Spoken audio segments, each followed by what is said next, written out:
Hello বন্ধুরা, আজ কেমন আছো? আশা করি সবাই ভালো আছে। আমিও ভালো আছি। চেনা অচেনা সকল বন্ধুকে সাথে নিয়ে আবারও চলে এলাম আজকে একটা নতুন ভিডিও নিয়ে। দেখতে থাকো ভিডিওটা, আশা করি তোমাদের খুব ভালো লাগবে, আনন্দ দিতে পারবো আর অনেক কিছু জানতে পারবে।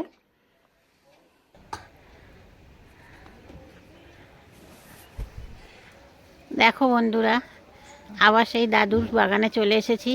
সেই ছোট ছোট যে লাল শাক দেখিয়েছিলাম তোমাদের, দেখো আজকে কীরকম বড় হয়েছে। দিদা শাক তুলে দেয়, দেখো শাক দিলে রান্না হবে। হ্যাঁ, সকাল সকাল রান্না দিদার বাড়ি, সব স্কুলের রান্না। আর এই দেখো পুরো বাগানের ছবিটা তোমাদের দেখিয়ে দিচ্ছি। আলু গাছ দেখো বন্ধুরা, একটা বাচ্চার সমান হয়ে গেছে, কি সুন্দর লাগছে।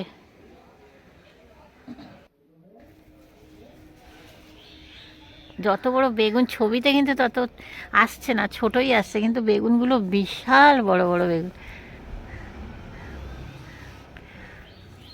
অসাধারণ। পুরো বেরিয়ে পড়েছে, ব্রাশ করে আবার লেগে পড়বে বাগানের কাজে। এই যে বেগুন গাছে বেগুন ভরে গেছে, তোমাদের দেখাবো। আর সেই মাটির সাথে মিশে ছিল ভেন্ডি গাছগুলো, সেই গাছ এখন অনেক বড় হয়ে গেছে। আর ধনে না, এটা কি গাছ? এটা হ্যাঁ, গাজর গাছ।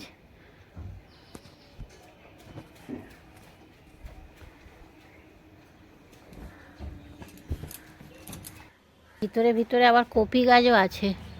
কি কপি এগুলো? ওলকপি। হ্যাঁ,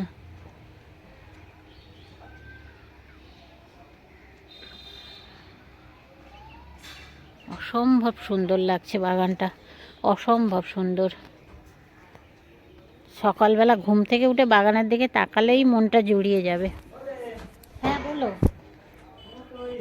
যেমন সুন্দর লাগছে তেমন সুন্দর খাটতেও হয় এর পিছনে। দাদু দিদা সবাই, বাড়ির সবাই প্রচুর খাটে এই বাগানের পিছনে। দাদু তো সারা দিন দিন লেগে থাকে বাগানের পিছনে। দেখো কপি গাছগুলো দেখো বন্ধুরা, তখন তো একদম একটু একটু ছোট্ট ছোট্ট কপি গাছ, সেই কপি গাছ একটা মাসের মধ্যে, 1 মাসও হয়নি, কত বেড়ে গেছে। দেখো কি বড় ওলকপি হয়েছে, আমি ঠিকঠাক করে ছবিটা তুলতে পারছি না।